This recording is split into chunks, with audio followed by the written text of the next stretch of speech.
Hey guys, Solomon here from the Progressive West. Welcome to my channel. Today I want to talk about everything is tuberculosis and give a book review. So viewers and subscribers of this channel will know, shout out to the 46 of you, that a few months ago I got this book at an event in Boulder where John Green was giving a talk about tuberculosis with a doctor, and he was just talking about his experience writing the book. It was a really interesting, good time, and I was very happy to be able to get the book there. But since then, I have read it. I read it a little while ago, actually. Now it's time to give you my thoughts about it.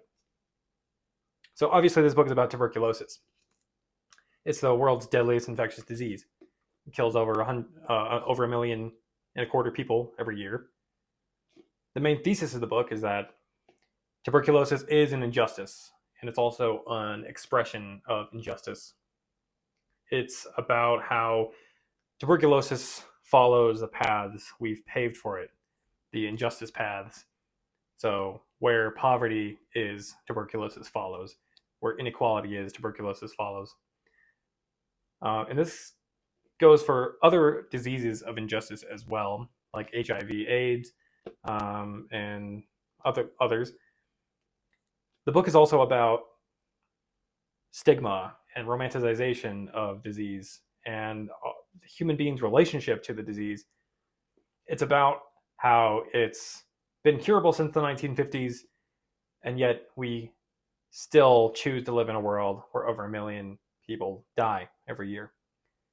It's about how we've allowed that to happen and what that looks like, and exactly who we're losing when we allow that to happen, when we don't invest the funds into the research and the resources into spreading the cure and spreading prevention efforts, spreading tests around the world. So the book switches between the story of Henry and more historical stuff about our history with the disease. And Henry is a teenage boy, or was a teenage boy, that John met at Laka Government Hospital in Sierra Leone. And he was a TB patient there. Henry also shares the namesake of John's son, Henry. And when they met, he was severely malnourished and he was a lot shorter than he should have been because the disease had been ravaging his body for so long that he wasn't able to shoot up like a normal teenager should during puberty. And his story is really incredible and unique because he survived, but he very well could have not survived. And his story is really a testament to what is possible to do. Henry had not to spoil it, but this is all public information and everything, but he survived, and he has a YouTube channel actually that you could check out, which I'll link in the description. But Henry had multi-drug resistant tuberculosis, which meant that the drugs that they were using and had available at Laka Government Hospital just weren't enough. He had a very good doctor who was able to identify what kind of strains he had. So that was equally as important as having the drugs available. They were able to get some new drugs to the hospital, and he was able to do a novel combination of drugs to cure his case. So it's a good example of how even the most severe cases, if given the right resources, can be cured. I learned a lot reading this book. It's really well written. Fans of John Green might not be familiar with his nonfiction work, but I think you will be pleasantly surprised if you've only ever read his romance novels, because he actually has been writing about disease for a long time. He wrote about cancer in The Fault in Our Stars and OCD, which is pretty close to his lived experience in Turtles All the Way Down. He's always written about and been fascinated by disease, how we romanticize it, how we stigmatize it, what our relationship is to it, how we symbolize it, and how that shapes our reactions to it and how we treat it. So the same thing goes for tuberculosis in this case. There's all sorts of really fascinating history, like how it's been associated with writers in the past and tortured artists, um, and how it's shaped beauty standards. John talks a lot about the stigma, right, into that dichotomy, where stigma is used to explain away why the undesirables, quote unquote, in society get the disease. But tuberculosis, or phthisis, or consumption as it's called, has been a big mystery, partly because it affects rich people and poor people. These days, in rich nations, it affects us much less. But before the discovery of germ theory and the treatment methods with antibiotics, it was affecting people across the class spectrum.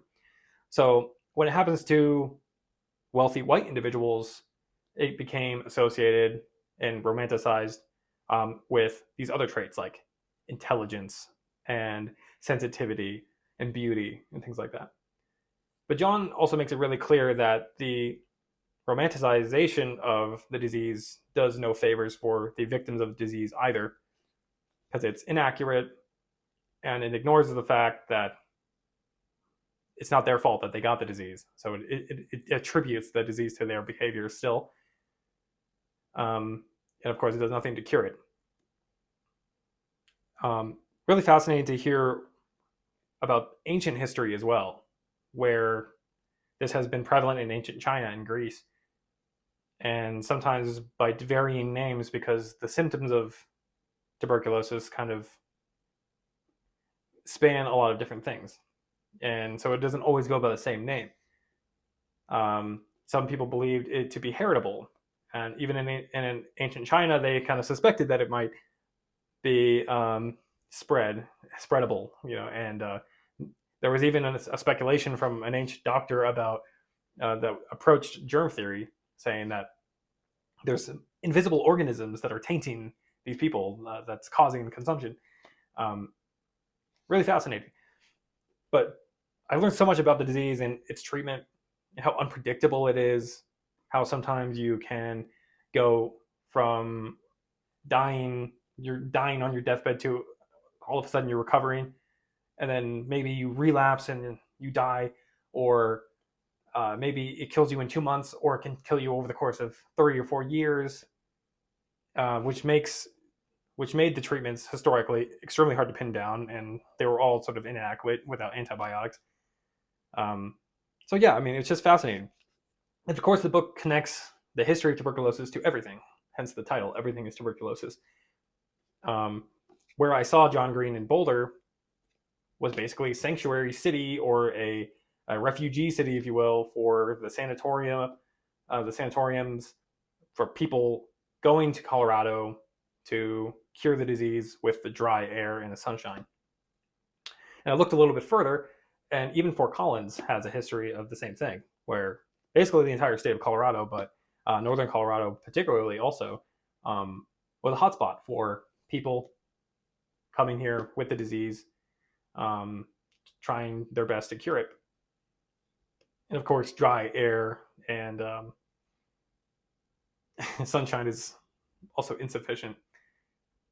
Yeah, this book made me cry several times. Also, mostly due to a couple times, mostly due to the love of Henry's family, the fact that his mother didn't abandon him, when that's sort of what happens a lot of times in Sierra Leone because of the stigma and the fear of disease.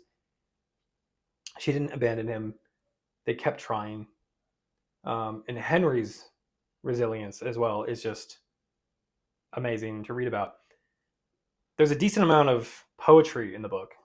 Henry's poetry, poetry of John's choosing that he likes to throw in there, and a decent amount of art history as well. There's some really haunting paintings depicting people dying beautifully of tuberculosis.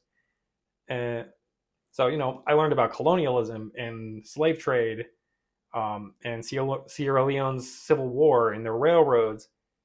And I learned about Colorado, and I learned about New Mexico, and even cowboy hats. So, in the world wars. And you can see it's not a very long book. It's a short book. But there's a lot packed into here. John Green has a really good way of just making everything have emotional weight. It's never boring. It's a bit of a page turner, surprisingly. And it's also very important for our time. The current Trump administration is taking a psychopathic approach to aid, federal funding for disease programs around the world. And already funding cuts from the administration has resulted in TB research being cut, testing not being distributed, which is slowing down prevention, and even has slowed down drug treatment as well. So, not good. This will probably result in the next few years in maybe hundreds of thousands, if not millions, of people dying unnecessarily, not just from tuberculosis, but also from other diseases that are being cut, the funding being cut for treatment of those diseases as well. Insanely psychopathic and tragic and totally preventable. Totally preventable. So now more than ever, organizations like Partners in Health need your help. TBAlliance needs your help. There's other organizations that are specifically focused on TB that you can go donate to, which I'll link down in the description. But we also have to keep the pressure up and do our responsibility and our due diligence here in the United States to make sure that funding is restored. But even if funding is restored for TB research right now, they're already going to be set back for years to come. So that's the legacy, one of the many horrible legacies of Elon Musk and Donald Trump and this current fascistic wave that's coming over the world right now. But give it a try. Give it a read. I give it a 4.5 out of 5 as a book. And I want to keep doing more book reviews on the channel as well. So if you're not subscribed already, hit the subscribe button. I make videos about veganism, politics, books now, and basically whatever I want. So I'm also going to start posting on my Substack. I'm working on something right now that I'm going to be posting here in the next few days that is related to my last video about LSD. It's an essay about how I believe taking psychedelics is an act of civil disobedience. So if you're interested in psychedelics and you're interested in that video or my thoughts about that topic, check out the Substack. That's going to be my first post there.